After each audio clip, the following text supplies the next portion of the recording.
Hey, legends, and welcome back. We are sitting down today with Jillian Frechette, the CMO of the New Jersey Devils, and we had a great conversation. All things audience building, continuous learning and leadership.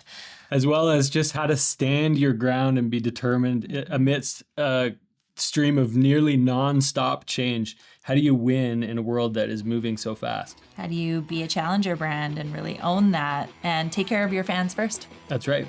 Let's get into it. Let's do it.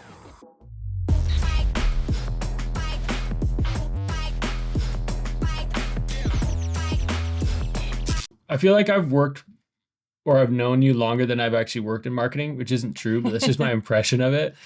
You were at the Flames for a number of years, and then you went to Jersey. I think Mandy and I were talking before you jumped on today.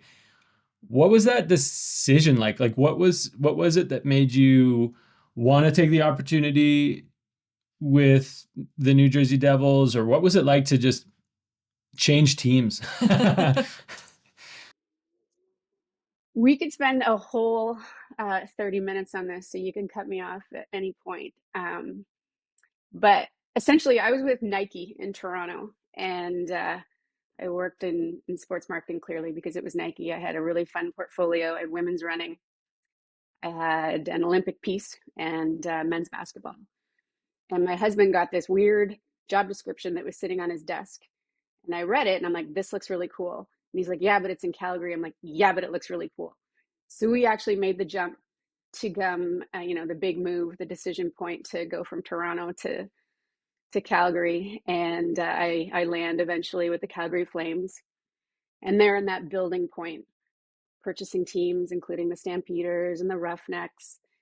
And so Calgary Sports and Entertainment was my professional home for 5 years. I was there from 2011 to 2016. And it was an amazing 5 years because they were sort of on a shopping spree and really sort of figuring out how to amalgamate biz ops teams as they purchased athletic teams, hockey teams, football teams, and the like. And I loved that experience. And it really, honestly, I look back, it really set me up for the job that I have today. I left in 2016 and I opened my own consultancy. And I still had, lots of touch points with my good pals in marketing, you guys among them. I took a contract with Axia, which was later purchased by Bell. And then I started working on the bid. And the bid, of course, Calgary 2026, is one of the more polarizing projects that's ever hit that city. I'm still sad that bid was not a successful bid, and I don't really care if I hurt anyone's feelings saying that out loud. I think it was a massive missed opportunity for the city, for the province, for the country. And while I was working on that bid, I was in Banff for a marketing conference that you might be familiar with. And my good friend Matt O'Neill cracked a joke and said, when are you going to come and crush marketing for the Devils? And I was standing there and I was like, I don't know, tomorrow. And I just sort of joked. And I'll tell you why that's very funny later. So I did send my resume and I did sort of chat back and forth with HR. And I was only half invested because I was really, really passionate about this bid. I was building a brand, engaging with different local agencies. And I really had this vision, and I shared this vision with many of what this would look like if the Olympics were to return. And I could see it, I could smell it, like, ooh, I really wanted that to be so. So I had different telephone interviews that went back and forth with the New Jersey Devils. And then eventually they wanted me to talk to a bunch of their executives on Monday, April 30th. And it was going to be 5 or 6 meetings back to back, and they wanted me to come to New Jersey. And I actually declined. I said, it's not a good time for me to come to New Jersey, but I'd be happy to do this on Skype. And I always laugh when I say that out loud because, of course, COVID hits and the world now operates on different platforms, not necessarily Skype. But that was it. I volunteered a connection point on Skype, and they said, well, we're down to 2 candidates, and I really don't think it's a good idea that you just leverage Skype. You should probably come here. And I said, well, I'm going to take that chance. I'll see you on Skype. So in my living room in Inglewood, Calgary, I did 5 or 6 interviews back to back on Skype, sitting at my kitchen table actually. And it was a really kind of a cool day. I got to meet lots of the executives and have good conversations with them. And that was that. It's kind of left for the, for New Jersey to decide. Fast forward a couple of days. It's Friday morning, May 4th. It's a little bit early. And my good friend Matt O'Neill calls me and kind of said, we haven't heard from you all week. And we thought we would, and what's happening. And, we should probably sort of talk about what happens next. And I said, well, honestly, I need to probably chat to you on Monday because 2 hours ago I delivered a baby boy. So he did arrive a month early. But I guess he was 4 days away from being an American citizen, because if I'd flown No kidding. Monday, April 30th, my little boy might be American, not Canadian. So the job offer came, and it was still a really difficult decision because I was overwhelmed in that newborn fog that everybody experiences. And I was still really passionate about that bid. But I eventually made the decision to come to New Jersey. And, I'll always sort of think back about what it felt like, what my mindset felt like, how I physically felt, like everything about that decision. Yeah, that's wild. I actually forgot about I think you told me that in the past, that your son was born like right when that all was happening, but I had forgotten about that. So how soon after did you end up being in Jersey? The Devils were great. They gave me a couple of months to really sort of get organized. I actually didn't really get that organized. I think my husband organized me. I continued to work on the bid. So I didn't leave the bid until I think Halloween. My son was about 4 months and change, 5 months, somewhere in there. And the other sort of memory in my mind is my immigration lawyer at the time. I've accepted the job with New Jersey. I'm going to go to New Jersey. I finally tell the bid people, I'm moving on. And it was a hard thing to do. I was so invested. And my immigration lawyer was like, listen, the best place for you to cross is going to be in Niagara Falls. And I was like, oh, time out. Like, can I cross sort of at the airport in Calgary? Can I cross at the airport in Edmonton? Like anything but driving to Toronto or flying to Toronto and then driving to Niagara Falls feels like it would be easier. And they were like, no, this is your best shot. You got to do it this way. So I left Calgary behind. I left my husband and my big kid for basically 6 months. My husband is CEO of C-Space, had to give 6 months notice. And I jumped a flight with my baby who was little, and got to Toronto, rented a car, drove to Niagara Falls, got caught up in Niagara Falls, and they wouldn't let me cross. And they said, your paperwork isn't quite right. So I stayed in a hotel in Niagara Falls for 5 nights with my son. And I don't remember the date. You guys can look it up. But the night of the plebiscite in Calgary to decide on Calgary 2026 happens while I'm in this hotel room in Niagara Falls with my baby. And 2 things happen. I follow social media all night and turn into a freak because I am just so upset that this bid is going sideways. And I also lose my baby. And I am absolutely panicked because I'm like, my God, this bid went sideways and I had a 5-month-old baby, and where did he go? And what actually happened is he learned how to roll over that night, and he rolled under the bed.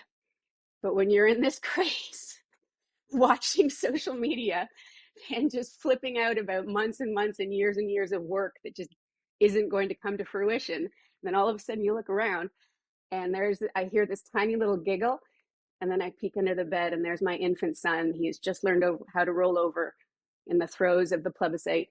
And I was convinced I'd lost him, and I really wondered what that phone call was going to look like, calling my husband. Hey, we had a baby and I don't know what happened to him. So. Oh my Oh goodness. man, so good. What a story. That's wild. Yeah. That's crazy. I think I appreciate hearing that, Jillian. I think so many of us, we all have a similar story like that in common, where it's like we've worked so hard towards something and put so much energy and effort towards something, and then the outcome hasn't quite materialized the way that we wanted it to.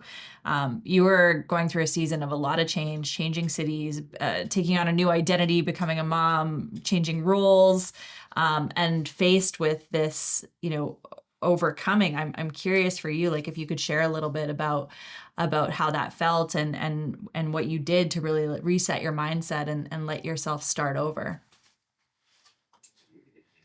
Yeah, I mean, that's a great question. And I think there's a couple of pieces. One, it was bigger than just me. And I'm really fortunate. My husband Reed is like hugely supportive. And we had lived through a moving from Toronto to Calgary, but at that point we didn't have kids. So that complicates things a little bit. I think in some ways we underestimated the complexities of what's called an international move. Growing up with the United States as our neighbor, it just never felt in my mind like it was going to be such a big deal. Costco, it's on both sides of the border. Excuse me. Um, you think about, just different experiences, and you don't think that moving south is going to be that big a deal, but it really was. And then, of course, it continues to be, given the current sort of political climate. Um, I was just so determined. I had missed hockey. As much as I loved sort of working on the Olympic project, and will always sort of think fondly about that, there was something about being part of a team that I had missed. Um, and I just was really, really determined. And the Devils really afforded me this opportunity to sort of evolve and rebuild the brand. The team on the ice at that time was reasonably crummy, um, and the brand wasn't in great shape. So I really wanted to sort of invest and sort of sink my teeth into this opportunity to rebuild a content team, to rebuild a marketing team, to rebuild the brand, to really evolve and advance the Devils. And I think I had laser focus on that, and that's sort of what kept me going. I look back at that year, and I also think maybe sleep deprivation played tricks with my brain.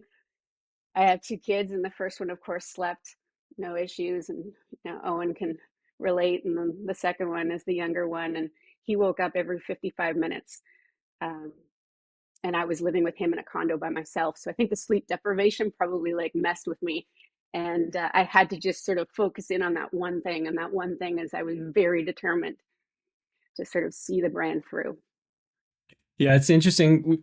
We had a conversation with a fella named Jason last week, who was competing or training to compete at the Olympics, and had a couple things happen and ended up missing his shot. And it was a total reset moment of like, in a different way than yours, but like everything that you've known, everything that you've been driving for, everything that has been sort of consuming your mind from an objective standpoint gets reset. And I think one of the things we talked about was just like that, maintaining that vision of, or that goal or drive towards something, is such an important ingredient in like finding your balance again, finding your like recentering on your identity, your skills, and who you are, and that kind of thing, even in those moments of great flex. So it's cool to hear, like, you had a job ahead of you. You were like, well, I have to reinvigorate the Devils brand. Like, I have to bring it back or bring it up to snuff. I have to make it, the brand, competitive. And that mission kind of pulls you through a whole lot of other kind of conflict, I guess, in that time, or other kind of not distractions, because your kid's not a distraction, but you're a lot of other things that are pulling your focus and your attention, for sure. Maybe you could take us into those times. Like, where did you start in rebuilding the brand? Yeah, it's funny. I land in New Jersey. I finally get there. I've got my baby boy. I've got a condo, and I'm sinking my teeth into work. And I knew that two things had to be done. They needed brand evolution, like a refreshed brand strategy to evolve this brand. And which is now us, because I'm part of it, needed a complete digital rebuild. And brand marketers will always tell you to care for the brand first. And I actually think that's the right answer 99% of the time, but it wasn't the right answer then. So I actually spent the time initially prioritizing the digital rebuild, which was really sort of crafting and curating content to engage and invigorate an audience. And I felt passionately that if we could start to sort of build the audience, once we had the story, we'd have people to tell it to. It's really a sort of a backwards or opposite inclination, I guess. Most brand marketers would say build the brand first. Were you looking in the digital ecosystem? Were you looking to create the opportunity for fans to be engaging with the team and with the brand outside of the arena or outside of the games, or what was it that needed attention in your world? It just had fallen behind the standard for the league? Just about everything needed attention. So that brand for over 2 decades had been a really successful brand, 3 Stanley Cups to speak to, but not a lot in the way of sort of brand building and engagement. More of a treatment where the rink is the temple and the people should come to the temple, and not necessarily a brand that sort of extends out, engages with and touches with fans. So we sort of had to reverse course and think about, how do you like open your temple and welcome people? Absolutely. You want to have a fabulous fan experience. You want to have a great sort of opportunity for folks to sort of visit you on your own turf. But equally, how do you extend out? And New Jersey is just a crazy market. You think about Calgary or Edmonton or Vancouver, Winnipeg, think about any Canadian market through the lens of hockey. And you can sort of draw a circle around and be like, pretty much, here's our fans. In New Jersey, it's a state team. It's not necessarily a city team. That has its challenges. You can ask the Arizona Coyotes how all that worked out. It is hard sometimes to appeal more broadly in a sort of a state lens versus a city lens. And then you think about where New Jersey is. It lives in the shadow of New York, and the competition and sort of the many ways that you could choose to sort of spend your entertainment dollar is wild. You've got MLB, NBA, multiple NHL teams, NFL, and then Broadway. Our rink is a 25-minute subway ride from Manhattan. So people just have so many choices if they live in New Jersey. And a lot of people really orient themselves around the bigger city, which is New York.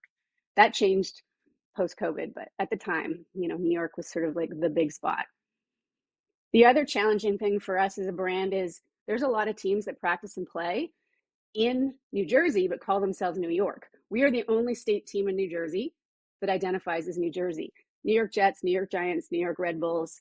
There's a longer list. They practice and play in New Jersey, but they call themselves New York. Most people don't think about that. But, MetLife, where the Jets and the Giants play, is about 20 minutes from my rink, and it's not in New York. So proximity and sort of cluttered market and competition is even more real when you have these squatters, that I like to sort of call them, just right in your space. So we had to be relevant. We had to build relevance right away and start to sort of nurture that audience, cultivate that audience, so that we had the opportunity to do a bunch of research, to test where we wanted to go and take the brand, shape the brand, and then have a story, or rather have an audience to tell the story to once the story was ready. It's interesting to think about that competition. I think like you jump into one of the hottest markets, one of the biggest markets in terms of total like people that you could potentially engage in your story and in the story of your brand.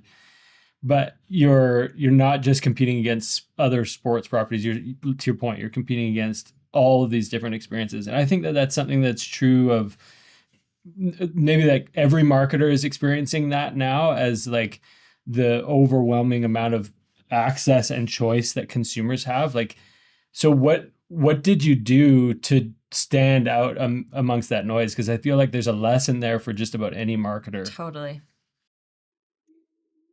Yeah, I think right away, we just realized we're a challenger brand and we're going to own it.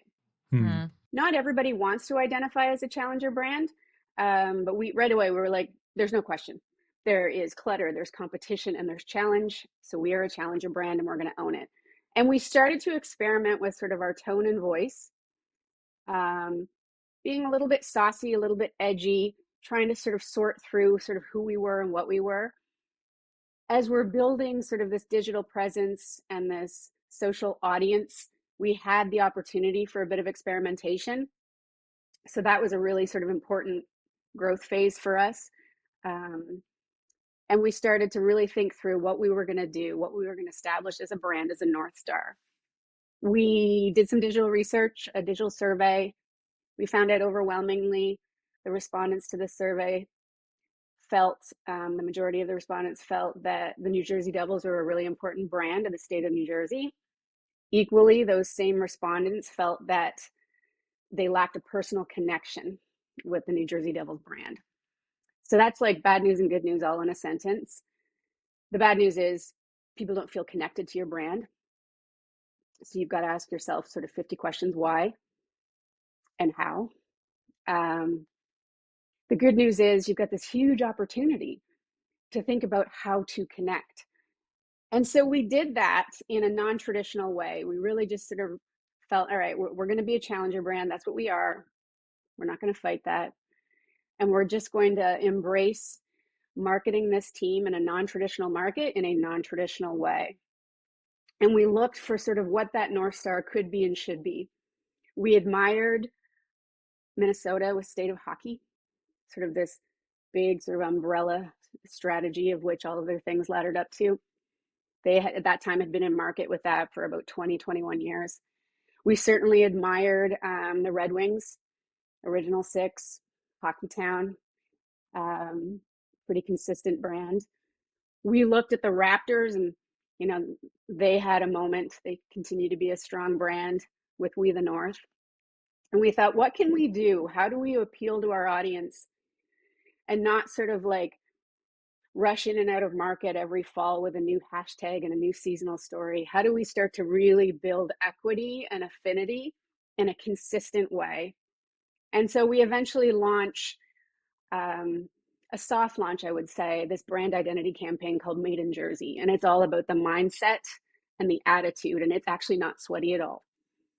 And that was sort of the big sort of building block that comes after we're building this digital sort of presence. That's so neat. Like the thing that I think about sports brands is there's such passionate like loyalty. You kind of like come into the brand and there's already a core group that's really passionate about who you are and what it means to them and their family and whatnot. But I think that the lesson that I see is like, how do you ignite that community? Mm-hmm. It's like there's many brands, many businesses have a following. They have previous customers who like it or rebuy or whatever it is, whether you're selling soda or books. The diehards that identify with it, right? 100%. Like, yeah. So then you do something that's like you kind of bring them into the club, or you identify with them through some sort of community label or community ritual or something like that, and it fires them up. Like it's almost like they're there waiting to get fired up. Mm-hmm. Making them proud of, demonstrating that you're proud to be a member with them, as opposed to sort of like holding your own brand on a pedestal, hoping that they come, like you said, to the stadium, to the arena, come to visit this temple of the New Jersey Devils. It's more like you kind of throw the doors open a little bit. It's more of an invitation or to be a member with them. Yeah, I think all of that's true. I mean, what our fans didn't know at the time is fans in the New Jersey Devils at the time, there was a small core group, but the trick was there was a small core group. And not only that, they were aging. And most of them remembered and had experienced the 3 Stanley Cups with the team in 95, 2000, and 2003. So the balancing act is, of course, you want to satiate those fans, you want to care for those fans, you want to sort of continue on with them, but you also want to go a little bit wider. and bring other folks sort of into the fold. So that was one piece of it. What our fans didn't know at the time is that there were questions at the senior leadership table about whether we should continue on as the Devils. And so that was sort of a whole internal conversation. But with hardware and with bling in your past, I felt pretty passionate that, you have to carry on as the Devils. We'd been in market for 36 or 37 years at that point, established in 1982, coming across previously as the Colorado Rockies. And so that's almost 4 decades of Devils hockey. So what it meant, like the opportunity really was to galvanize Devils in New Jersey, and then to sort of take that big step forward that we're going to sort of carry you with us, current fans, but we're going to add to the squad as we build this brand. We chatted about it one time, but can you tell us the story of the name? Like what is a New Jersey Devil? I can. So the New Jersey Devils were brought to New Jersey in 1982, previously the Colorado Rockies, prior to that, the Kansas City Scouts. Hockey always has a story. There's always sort of a lineage. When you think about the Flames, of course, they actually showed up in Calgary around the same time that they'd been in Atlanta previously. So there's always a story. New Jersey Devils, the name is based on folklore about a New Jersey Devil, this sort of strange spirit that existed in the Pine Barrens, which is an area in New Jersey, quite south, to be honest. We don't lean in a lot to sort of that legacy story. We kind of have wanted to move forward and move past that, but that's what it's rooted in, is some sort of folklore wrapped around the Pine Barrens and this devil. The Pine Barrens are actually quite south, and if you look at New Jersey, it's actually a teeny state from a geography perspective. It's populous; it's got 9 million people in it, but it's a state divided. There are people in the world that believe that there's just North Jersey and South Jersey. There are people in the world that believe that there's North, Central, and South Jersey. That's a whole thing. We are in northern New Jersey, and we really sort of embrace the northern part of the state. Southern New Jersey identifies Flyers fans. So that's just one more complexity. You think about New York and all of the different stuff that we've got going on from a competitive standpoint.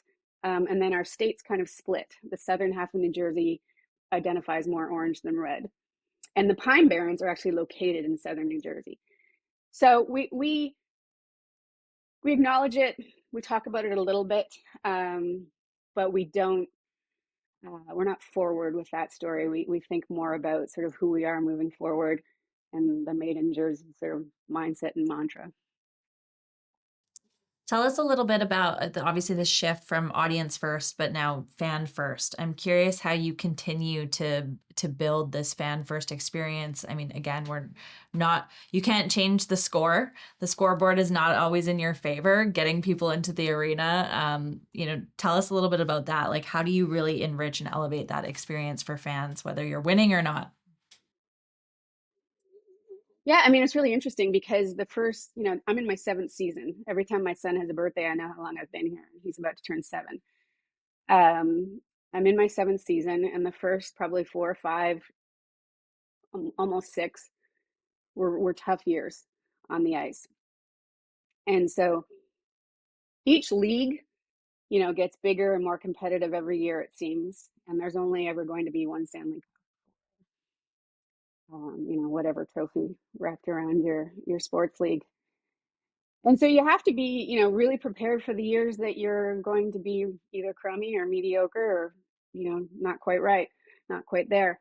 I treat hockey like it's 12 months a year. I think anybody in professional sports needs to do that. It's become that. I think what's really important from a digital perspective and a fan engagement perspective is rhythm and routine. And fundamentally, my philosophy is to celebrate and amplify athlete moments, team moments. And when you look at a 12-month calendar, of course, the season is a really sort of busy, hectic, compressed time full of moments. But equally, there are moments outside of the season that are really important. It could be draft, where young guys get drafted. It could be development camp where young guys, get a sniff at the big show. It could be a retirement. Our once a devil, always a devil, and we certainly celebrate our alumni. So there's always going to be different moments that you kind of dial up and dial down from, and those how you sort of tell those stories, how you deploy those stories are incredibly important. In my first year with the Devils, we were number 29th across all of our social platforms, as per the NHL, because they rank you. At the time, there were 31 teams. In the last 36 months, we have sat mostly number one across fan engagement on digital platforms. We got edged out last March from number one to number two by Vancouver, but we were the only team in the top 10 not going to the playoffs. So we were like, well, maybe number two is okay. But our engagement and building that audience has really delivered for us. And of course, you start to monetize different assets and platforms, and you start to communicate metrics with sponsors, and it becomes just its own ecosystem that's incredibly important. The other piece, of course, is the physical experience or the real life experience. So, through the lens of celebrating and amplifying moments, we're always thinking about how those show up on our digital platforms, but equally in real life. The real life opportunity for us is 82 games. And, sometimes there's pre-game rituals and celebrations. Sometimes there's the game itself and everything that's got packaged into it. And then sometimes there's moments away from the game. Maybe it's a hospital visit with our players or some other celebration. But I think the nuggets for me and the mantra that I sort of live by is 12 months a year, celebrate and amplify moments, and then find that balance between digital and real life. Yeah, that's cool. Always on. Always on. Always on. Yeah. With things that are changing, like I think everyone's experiencing change in their digital ecosystem, how their brand comes to life digitally. I think people are experiencing a lot of change in how their brand interacts with people socially, online and whatnot. Certainly there's been, in the NHL, a lot of innovation and like fan experience when you think about the Golden Knights and everything that they did, kind of getting a chance to dream from the ground up of what it would look like to come to a sports game in Vegas. I'm just curious to hear what you think, like what does innovation look like for the Devils moving forward? Like how do you look at embracing some of this change in a really positive way for the team and the brand? Innovation is a biggie. I mean, it can happen in a few different ways. Yeah, it's funny. We're going through a bit of a little bit of a growth phase right now, or a development phase. One of the first things that I built when I got to New Jersey was a content studio, and it operates much like a little mini TV studio. We're very fortunate to have it. It has one section that is meant for sort of interviews. There's another section that operates like a sports desk. It's hardwired into our control room so we can go live in bowl. We can also go live through our app if we want to reach outside and connect with our fans in a different way with something live streamed. And then we've got a photography area and a sound booth. And we started chipping away at this in 2019 into 2020. And what we didn't know is how fabulous that would be when the world stopped.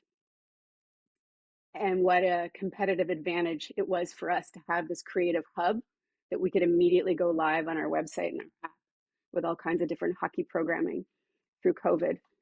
So we built a lot of fans and followers through that window, simply with this tool, this creative hub, our content studio that allowed us to go live. Post-COVID, we are sort of in transition. We're going live less often, although we have the opportunity to do it. We're leaning harder into sort of quality production versus timely production. And we're just sort of rethinking about how we use that creative hub. So that's a really sort of ticky-tacky, tactical example of sort of innovating and transitioning.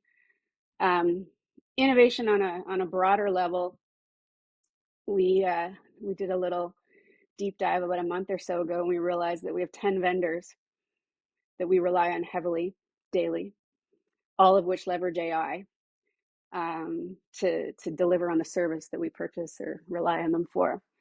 And so, that's another piece of innovation is it's how are we thinking about what tomorrow looks like and what the next day looks like and where we need to be? How are we being more efficient with resources? How are we taking, 3 steps ahead when we have the opportunity? How are we staying competitive? How are we kind of reaching beyond just competitive? Um, yeah, we could probably sit here for another 2 hours and talk about lots of Right. Yeah. I things that know are on our list and on our mind. it's Yeah. changing by the minute, I feel like. It is, yeah. Maybe another way to look at it would be like, as all this change comes in, like what's not changing for you? Yeah. Like, what are the things that, despite all of the newness, despite all of the noise out there, what do you look at as like Non-negotiable. non-negotiables? Yeah. For the team itself, I would say comprehensive coverage of the team and that rhythm and routine that I spoke to earlier. In such a cluttered media market, we are our own media. And so we will never get away from some of our routines and in the way that we sort of tell the stories. And that was a real switch for me. In a Canadian market, for the most part, there's a lot of sort of engaged and interested media looking to tell your story. In New Jersey, sort of mapping out what I did earlier on this chat, all the different teams and all the different sort of clutter and competition. We've got some great media partners, but it's a much different experience. So you have to be an advocate for your team, and you have to be committed to investing in sort of telling all of those stories and offering that comprehensive coverage, because external coverage it fluctuates. Like fluctuates in terms of the stories that they're telling, or fluctuates in terms of Just even the coverage. I volume? mean, it's very funny. The first draft that I was in New Jersey for was a really key draft. It was 2019. I actually flew to Vancouver because that's where the NHL was hosting the draft that year, and we were drafting who would become our star player, Jack Hughes. And I actually hired a couple of videographers that were Vancouver based because they had sharper elbows in scrums that my team wasn't used to. There's just a bigger sort of media piece in a Canadian market wrapped around hockey. In the United States, hockey might be third, fourth, fifth down the line. So your videographers, they don't have to have sharp elbows in a scrum. There's plenty of space. Maybe that's a better way to say it. Hmm. Jillian, you perform at a high level. The stakes are high on and off the ice. As long as I've known you too, you're like ambitious and you're going to get it, and are so focused and talented in what you do. I'm curious for you in your leadership. Have you what are some of the high performance habits that you have learned and that you practice? We've talked about rhythms and routines in the content space with your team, but what about for yourself? How do you keep your mind, your body, your soul healthy on the road and on the ice? Oh, wow. Great question. Loaded question. Yeah. Well, I mean, I'm really fortunate. Um, very fortunate to have the spouse that I do. Reed is hugely supportive of my wacky schedule and the nights and the travel that it takes. And that matters a lot. I've got 2 kids. One's turning 7, one just turned 13. They're at different ages and stages. And I'm a very hands-on mom, but equally, I'm very fortunate that their dad he's got it. He's got dance lessons and music lessons and hockey practice and everything else. And you can't, it's very difficult to function in professional sports at the executive level if you don't have some of those key pieces in place. So I never take that for granted. In a professional space, and one of the things that I drive with my marketing leadership is that I always want us to be curious. I just always want to be curious. I always want to be asking questions of ourselves, of each other, and just learning. And so how they choose to do that doesn't really fuss me, as long as they're not stagnant and sort of settled. So I push them a lot, whether it's podcasts or books or articles or, you know, fabulous content that's out there. I push them to watch F1. I push them to pay attention to fashion and beauty. I push them to think through, what cars and hotels and hospitality are up to. Because if we only live in the sports vertical, I think that's very limiting. So from a leadership perspective, I find energy sort of looking outside my profession and my sort of hidey hole. And I really encourage my marketing leadership to do the same. And that it brings energy to a conversation when someone's like, oh my gosh, you've got to see this thing that happened in Italy, and it was in the soccer space, or it was in the fashion space, and it's so amazing. Like, what could we do, or how could we think about that? So I don't know if that fully answers what you're No, I love that. asking, but The that's one home of the my home team being favorite things. solid, very, very important. And then keeping your mind sharp and really looking outside to what's going on, not just in your arena. Figured good hockey joke. That's my hockey joke of the day. In the arena, just to seeing what else is going on, keeping curious, always learning. I love that. Jillian, you've been coming to the gathering since the beginning. You got the pin. You've been an attendee, a friend. It's so cool to hear, the connection that was made with Matt led you to this role as well. I'm curious if you could share a little bit about your experience at the gathering and how it's impacting your marketing career over the years. Well, that's a great question. Yeah, I am a groupie, self-proclaimed groupie of the gathering. I did come in year one. I haven't missed a year, with the exception of, I guess, going online in 2020. I don't even know when. Slight interruption with that nasty pandemic. Um, Year one was amazing. Every year is amazing and a little bit different. I always think fondly about year one just because it was quite small. And it's such a benchmark to think back to really sort of acknowledge the growth of the community building that's happened. It was year one or year two that I did meet Matt O'Neill, and we've remained friends. Um, and really, he is sort of my connection point to the Devils. But equally, there's lots of friends, and I think what's so fabulous about the gathering is it's this really nice mix of a more regional and local community, which is important and special to me, with lots of sort of inbound travelers. And I think that's what makes the mix so nice. Um, Calgary is, I lived there 9 going on 10 years, and it's a sentimental place for me. I think mostly because, my kids were born there and there was just a lot of special moments. So to come back in a professional setting and to spend time, like quality time with quality humans every year, it's just a pilgrimage that I'm not willing to um, veer from. And I bring someone or several someones every year. I think the year that Chris Heck spoke, former president of the Sixers, we had 9 people from our organization. That was a high point, but generally there's a handful of us. And my husband often comes. Sometimes my kids come. They think the Queen lives at the hotel, so please don't tell them that that's not the case. Remains to be seen. Yeah, so you'll always have a friend in me, because I think that the conversations in between sessions can be quite amazing. The content, of course, is quality, but sometimes it's those funny little connection points or intersections that you didn't expect that you walk away from and really think about after the fact. It's the bumping into in the halls. Yeah, totally. Yeah. On the way to and from. Yeah. The theme for the gathering this year is winning the future together. When I share that with you, I'm curious how that resonates and maybe what insights you can offer some of the brand leaders that are listening to this. Like, what does it take to win the future in 2025? That's a big question. A positive, give us something positive.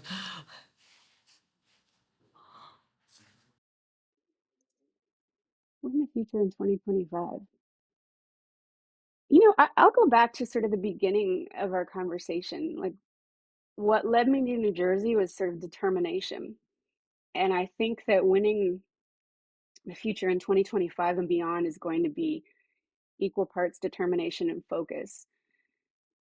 There are so many things right now that can distract you, and not just distract you, but upset you. The world is weird, and maybe I feel this more intimately because I'm a Canadian living in the United States, and it is weird as shit these times. I bet. Very odd. Yeah. So, there's always distractions, but some of the distractions right now can be quite emotional. They can be quite polarizing. Right. They Yeah. can feel quite hurtful. And so I think for me and the things that I think about with my team at the Prudential Center, it's just that determination and that focus. We have to just really hone in on that and be as determined as we've ever been, be as focused as we've ever been, really be clear on sort of our role and our impact, our outcomes, our deliverables, our objectives. And I'm starting a lot of different processes a little early. I started playoff planning early. I started business planning early. I started budgeting early. I'm just giving myself a little extra time for each of the important pieces that happen in my year to really get it right. So I don't know, that might sound a little too No, it's good. in the weeds, Yeah. but it's just the focus, I think, that's important. I think such a good reminder, like stay in control only in what you can control, and your energy, your effort, and the intention that you put into what's in front of you is so key. So a great reminder. I really appreciate that. Yeah, totally. There's any number of things you can be distracted by. Oh man. But the people, everybody that we talk to on the podcast, like anybody who's a high performer, focus is a key. They're not distracted by that. I think everyone feels the feeling you're talking about, and then how you react to that feeling is the determinant. I think these days, like to me, it sounds like winning the future is like knowing what winning is a big part of it. Like just Totally. being determined to that goal and then not being shaken from it. Totally. Love it. Yeah. Jillian, such a pleasure to chat with you today, as always. And we will look forward to seeing you in the mountains in just a few months. That's right. I know. I'll see you in July. I'm coming for Stampede. Oh, perfect. So I'll see you in the warm weather. We didn't come last year, and my kids are still mad at me. My Remind commitment me. to them when we moved away, or at least to my older child, was that she will always have a pair of cowboy boots that fit. Yeah. And we missed Stampede last year, and she's probably still a little frosty with me. So I booked tickets already. And Amazing. I'll see you guys. So Okay, good. awesome. Well, I remember we were having the hot tub debrief and you were telling me about your cowboy boot collection. So I'm excited to see some. Yeah, I've Alberta boot. I could actually do a little infomercial for them as well, but I'll keep my infomercial to the gathering for today. Amazing. So good. Amazing. Great to see you. Yeah. Good to catch up, Jillian. Glad to see you guys. Yeah.